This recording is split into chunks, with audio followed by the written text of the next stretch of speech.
औज़ुबिल्लाहि मिनश्शैतानिर्रजीम बिस्मिल्लाहिर्रहमानिर्रहीम। रब्बि इश्रह ली सदरी व यस्सिर ली अमरी वहलुल उक़दतम मिन लिसानी यफ़क़हू क़ौली। मेरे तमाम व्यूअर्स, सब्सक्राइबर्स, नॉन सब्सक्राइबर्स और जहाँ जहाँ भी मुझे देखते हैं, पसंद करते हैं, पसंद नहीं करते हैं, उन सबको मेरे दिल की अथाह गहराइयों के साथ अस्सलामु अलैकुम व रहमतुल्लाहि व बरकातुहू। उम्मीद है आप सब लोग खैरियत से होंगे। मेरी दुआ है अल्लाह पाक आपकी ज़िंदगियों में आसानी पैदा फरमाए और जो भी आपके शरई हाजात हैं उनको पूरा फरमाए। प्रोग्राम को शुरू करते हैं बगैर किसी तवालत के। जो हमारा मौजू चल रहा है आजकल, आज हम आपके सामने पेश करेंगे कि ताल्लुकात पैदा करने और बढ़ाने का फ़न। ये हमारी ज़िंदगी में बहुत छोटी छोटी चीज़ें हैं, इसमें ना कोई ख़र्चा है ना हमारा कोई मेहनत है। ये सिर्फ़ और सिर्फ सोचने की बातें हैं और कमरे में बैठ के भी सोचा जा सकता है, बैठ के भी सोचा जा सकता है, दूसरों की महफिल में भी बैठ के सोचा जा सकता है और हम अपनी जो भी कमी है उसको पूरा कर सकते हैं।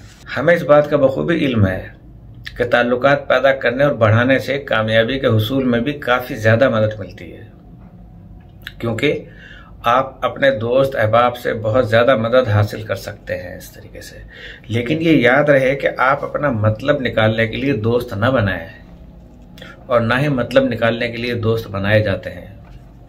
अगर आपके पेश नज़र ये मकसद होगा तो इसका हतमी नतीजा क्या निकलेगा कि जो ही आपका मकसद पूरा होगा तो आप अपने उन दोस्तों से तोते की तरह आंखें फेर लेंगे और उड़ जाएंगे पिंजरे से निकल के। फिर दोबारा आ जाएंगे, फिर सॉरी करेंगे कि बस उस वक्त गलती हो गई थी, मैं मसरूफ था, आपसे नहीं मिल सका। लिहाजा इस चीज़ का ख्याल रखें। इंसान जो कि एक मुआशरती हैवान होने के नाते से उसको भी दोस्ती की जो है ना ज़रूरत पड़ती है और उसके दोस्त होते हैं। इंसान को मुआशरती जानवर कहा गया है ना। जैसे जानवर जानवरों से अलग नहीं रहते हैं, इस तरह इंसान तो इंसान के बगैर रह ही नहीं सकता, ना हमारा इस्लाम इस बात की इजाज़त देता है। और चंद ऐसे अहबाब की ज़रूरत भी रहती है कि जो दुख सुख में मदद कर सकें, जिनसे हम अपना दुख सुख बांट सकें और इनसे मुफीद मशवरे हासिल कर सकें। यहाँ ये बात भी याद रखें कि वक्त पड़ने पर आपको भी दोस्तों की मदद करनी चाहिए। ये नहीं कि सिर्फ आप पे वक्त पड़ा है तो आप दोस्तों से मदद लें, जब उनको ज़रूरत पड़े तो आप किनारा कशी जो है ना अख्तियार कर जाएं। ये ना हो कि आप तो उनसे मदद हासिल करो और ये तवक्को न रखें कि इनको आपकी मदद की ज़रूरत नहीं पड़ेगी। पड़ सकती है, क्योंकि बेहतर ताल्लुकात तभी कायम हो सकते हैं जब दोनों तरफ खुलूस को मद्देनजर रखा जाए, दोनों तराजू का पल्ला बराबर हो। भले झुक जाए, जो बहुत आला ज़र्फ है नीचे झुक जाए, लेकिन वो ये समझते हुए कि ये गरीब है, वो अपनी उस कमी को उसको महसूस भी नहीं होने देगा। यानी कुछ लो और कुछ दो के उसूल को हमेशा कारबंद रखें और इसी पे कायम रहें। इस बात का भी ख्याल रखें कि जिस चीज़ की तवक्को आप अपने दोस्तों से रखते हैं, आप खुद भी उनको वही कुछ देने से गुरेज न करें। अगर आप चाहते हैं कि आपके अहबाब आपका दुख सुख और तमाम परेशानियां सुने, तो आप भी उनके दुख सुख की सारी बातों को पूरे गौर और तवज्जो से सुने।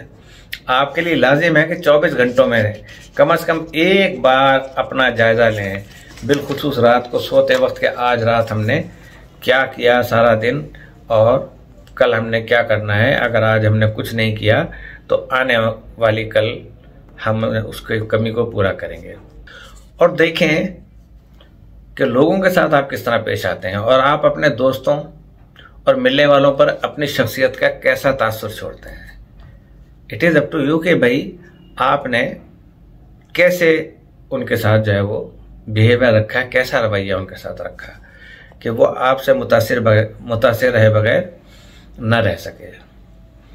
अपने आप को कैसा महसूस करते हैं। मुमकिन है कि आप शक्की मिजाज और हर वक्त दूसरों को भी शक की नज़र से देखते हो, या आप ये ख्याल करते हो कि आपके अहबाब आपको अच्छा नहीं समझते, या आपकी अदम मौजूदगी में आपका तमस्सखुर उड़ाते हैं। आपको ऐसा हरगिज़ नहीं सोचना चाहिए, क्योंकि दीगर लोग भी सिर्फ अपने बारे में सोचते रहते हैं। खुद पसंदी तो हम में कूट कूट के भरी हुई है ना। हमें उसने ये कह दिया, इस चीज का जो है आपने गौर करना है इस बात पर। इनके पास इतना वक्त कहाँ के वो आपके बारे में या दूसरों के बारे में कुछ सोचें। हर आदमी सख्त परेशान है, मुआशी तौर पे परेशान है, घरेलू मामलात में परेशान है और दीगर अहबाब और रिश्तेदारों में परेशान है, तो वो आपके बारे में कहाँ सोचने का उनको टाइम मिलेगा। आप लोगों से ताल्लुक बेलौस होकर पैदा करें, हमेशा खुद गर्जी की सोच से इज्तनाब करें। हो सकता है कि किसी वक्त आपके अहबाब के इल्म में ये बात आ जाए कि आप तो मतलबी हैं, तो इसका अंजाम ये होगा कि आपके दोस्त अहबाब आपसे किनारा कशी अख्तियार कर लेंगे और आप तन्हा रह जाएंगे। बहुत ज़्यादा शर्मिलापन न सिर्फ आपकी तरक्की की राह में रुकावट का बायस बनता है बल्कि दोस्त बनाने में भी ममदूद साबित होता है।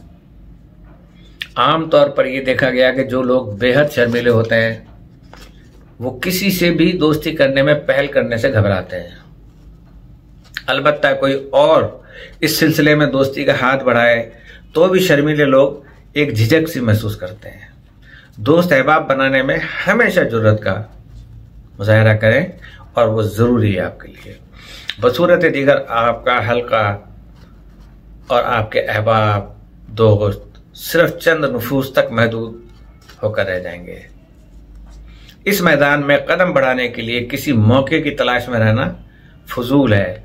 आज तक ऐसा कभी नहीं हुआ कि मौका किसी के दरवाजे तक खुद पहुंचा हो, बल्कि मौके तो पैदा किए जाते हैं। ऐसी खासियत भी कुदरत किसी किसी को अता करती है, देती सबको है, लेकिन वही है कि आपकी तरबियत वो किस अंदाज में हुई, इस चीज पे जो है वो गौर करना चाहिए।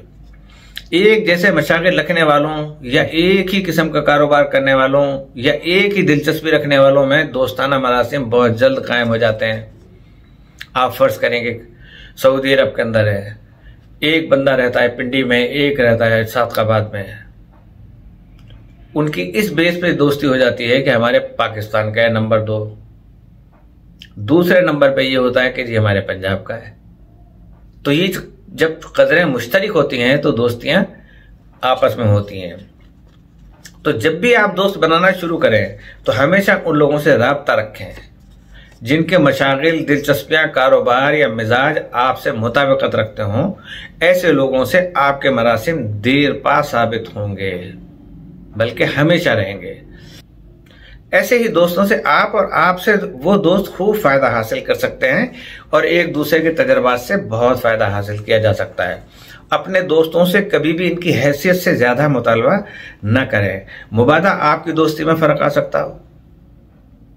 मुझे एक अक्लमंद का बहुत ही हसीन कौल वो याद आ रहा है कि दोस्त को कभी आजमाने की कोशिश न करें कि वो किसी वजह से तुम्हारी आजमाइश पर पूरा न उतर सके, लेकिन इसके नतीजे में आपके ताल्लुकात जरूर कमजोर हो जाएंगे। तो उसकी तमाम पोजीशन को समझना चाहिए। दोस्त चाहता है कि आपकी मदद करे, तो दोस्ती की राह में एतबार की बहुत बड़ी अहमियत होती है। लिहाजा जरूरी है कि आप जिन लोगों को दोस्त बनाना चाहते हैं या ताल्लुकात इस्तवार करना चाहते हैं, पहले उनको मुख्तलिफ तरीकों से परख लें, यकीन कर लें और इन पर फिर एतबार किया जा सकता है या नहीं। हमेशा दोस्त उन लोगों को बनाएं जो काबिले एतबार हों, और वो मैंने अभी जुमला अदा किया कि वो आप अंदाजा खुद लगा लें। जब एक बार इनसे दोस्ती कायम हो जाए तो फिर इन पर एतबार करते रहें। अगर किसी मौके पर आपके दिलो दिमाग पे जर्रा बराबर भी शक आ गया तो दोस्ती की राह में खलीज वाक़ हो जाएगी, दोस्ती की बुनियादों में दरारें पड़ जाएंगी। दोस्ती के मामले में आदात और अतवार भी बहुत अहमियत रखते हैं।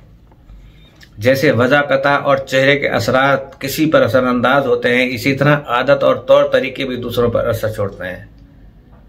अगर किसी की आदत में बनावट का अंसर है, तसन्नुबाजी है, तो ये किसी वक्त भी नुकसान का बायस बन सकती है। अक्सर औकात आपने ये देखा होगा कि जब कोई मुलाजमत का मतलाशी इंटरव्यू लेने वाले के सामने ओवर एक्टिंग का मुजाहरा करे, इस तरह इनकी बनावट की आदत इन्हें जरिए रोजगार से भी महरूम कर देती है। अगर आपके तौर तरीकों में बनावट के बजाय कुदरतीपन होगा तो वो कुदरतीपन आपके मुखातिब देखने वालों पर मस्बत असर डालेगा।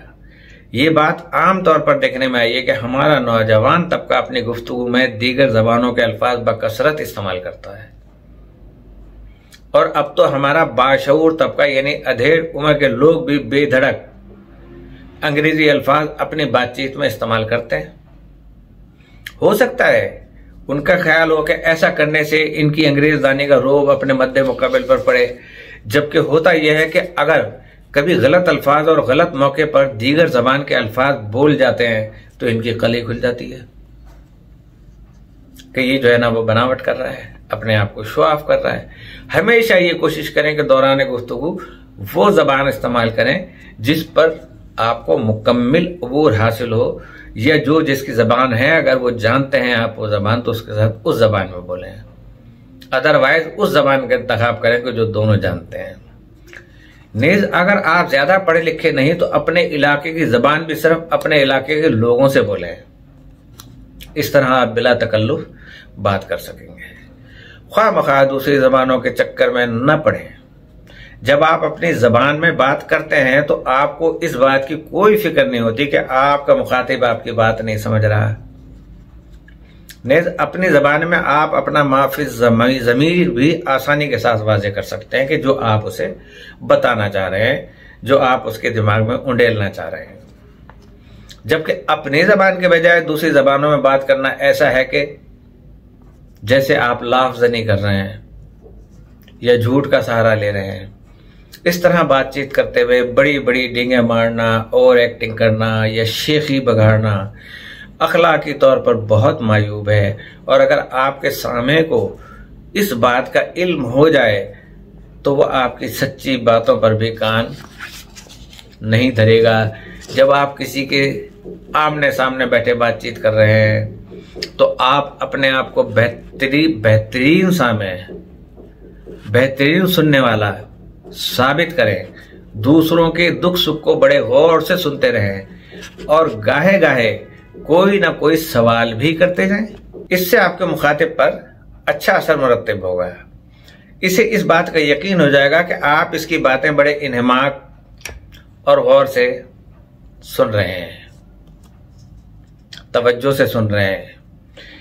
इस तरह वो आपको अपना हमदर्द समझेगा, न कि आप अपनी ही किस्सा कहानी सुनाने के, रामलीला सुनाने के जोश में महफिल पे छा जाने की जो है ना वो कोशिश करें। ऐसा करने से आपके अच्छे ताल्लुकात भी खराब हो जाने का खतरा रहेगा। हमेशा बात करते हुए अपने चेहरे पे बशाशत कायम रखें, मायूसी चेहरे पे ना हो। अगर अंदर में मायूसी है, अंदर का मौसम खराब भी है, तो आप अपनी जबान से ठंडे अल्फाज निकालें, अंदर की गर्मी को अंदर ही रहने दें। इससे भी आप देखेंगे कि आपकी अंदर की गर्मी भी ठंडी हो जाएगी। अगर आपके चेहरे पर गम और दर्द के तासुर जाहिर होंगे तो ये कभी नहीं होगा कि लोग आपके गिर्द जमा हों, बल्कि चंद अहबाब पहले से बैठे होंगे कि वो भी कोई ना कोई बहाना बनाकर भाग जाने की तवज्जो करेंगे। क्योंकि रोनी सूरत किसी को भी भली मालूम नहीं होती, ये मैं आपको बता दूं। रोते हुए शख्स का बहुत कम लोग साथ देते हैं, दुख में बहुत कम साथ देते हैं। सुख के सब साथी, दुख में न कोई। क्योंकि रोनी सूरत कभी भी किसी को मालूम अच्छी नहीं लगती। इनकी ख्वाहिश होती है कि मुस्कुराते चेहरे देखते रहें, और मुस्कुराने वाले चेहरों को ही दुनिया वाले पसंद करते हैं। अब आप देख लें कि अगर कोई दुख में है तो उसे वो हंसते हुए चेहरे भी बुरे लग रहे हैं। हमेशा कोई भी चीज लिखने वाला या बोलने वाला जब भी बोले तो दोनों रुख को देख के उसका इस्तेमाल करें। अगर रोनी सूरत वाले के साथ कोई नहीं है तो रोनी सूरत वाला भी तो किसी हंसने वाले के साथ नहीं खड़ा है, इसलिए कि उसको अपना दुख है। कोई बीमार हॉस्पिटल में है, वो आपके साथ कैसे हंसे? और हंसने वाला कह रहा है मैं तो हशाश बशाश हूं, मैं इसके साथ क्यों परेशान हूं, क्यों हॉस्पिटल जाऊं? ये भी कोई अच्छी बात नहीं है। तो मुस्कुराने वाले चेहरों को दुनिया वाले पसंद करते हैं। आज के मसरूफ दौर में किसी को इतनी फुर्सत कहाँ कि दूसरों के दुखड़े सुनते रहें या इनकी रोनी शक्ल सूरत देखते रहें। दुनिया वालों का ये ख्याल है कि किसी को मगमूम देखकर इंसान खुद भी मगमूम हो जाता है। बिल्कुल दुरुस्त है, क्योंकि किसी के मुस्कुराते चेहरे को देख के दूसरा भी मुस्कुराने लगता है, उसके चेहरे पे भी रौनक आ जाती है। तो अगर मगमूम है, तो अगर आप भी मगमूम हो गए तो अच्छा किया आपने कि आपने उसका साथ दिया, उसे एहसास हुआ कि हाँ मेरे साथ कोई गमखार खड़ा है, और इस तरह से उसका वक्त अच्छा नहीं गुजरता है। अब ये फैसला आपके हाथ में है कि आपका मुस्कुराता और खुशियों भरा चेहरा लेकर दुनिया वालों को अपनी तरफ मुतवज्जा करना चाहेंगे या मुंह बसोरे और रोनी शक्ल बनाकर अपने अहबाब को भागने और दूर रहने पर आमादा करना चाहेंगे। एक अच्छे दोस्त की पहचान के लिए उर्दू की मशहूर मिसल है पेश है कि दोस्त वो कि जो मुसीबत के वक्त काम आए। तो मैंने अभी तक जो बातें बताई हैं आपको, पॉजिटिव नेगेटिव दोनों बताई हैं। अब यहाँ पे जो ये मशहूर कौल है कि दोस्त वो के जो मुसीबत के वक्त काम आए, और मैंने ही अभी थोड़ी देर पहले ये कहा है कि कौन है कि जो किसी के दुखड़े सुनने का मौका दे, तो फिर लोग उनसे मुतनफ़िर हो जाते हैं। इसी के साथ आज के इस टॉपिक को भी ख़त्म करते हैं। कल फिर तसलसल जारी रखेंगे इसी का ही, ताकि हम एक बातमान इंसान बन सकें और दुनिया का मुकाबला कर सकें। लेकिन इसका मकसद ये नहीं है कि दीन से दूरी अख्तियार की जाए। इसी के साथ अल्लाह पाक हम सबकी जानो मालो इज़्ज़त व आबरू ईमान की हिफाजत फरमाए। अस्सलामु अलैकुम व रहमतुल्लाहि व बरकातुहू।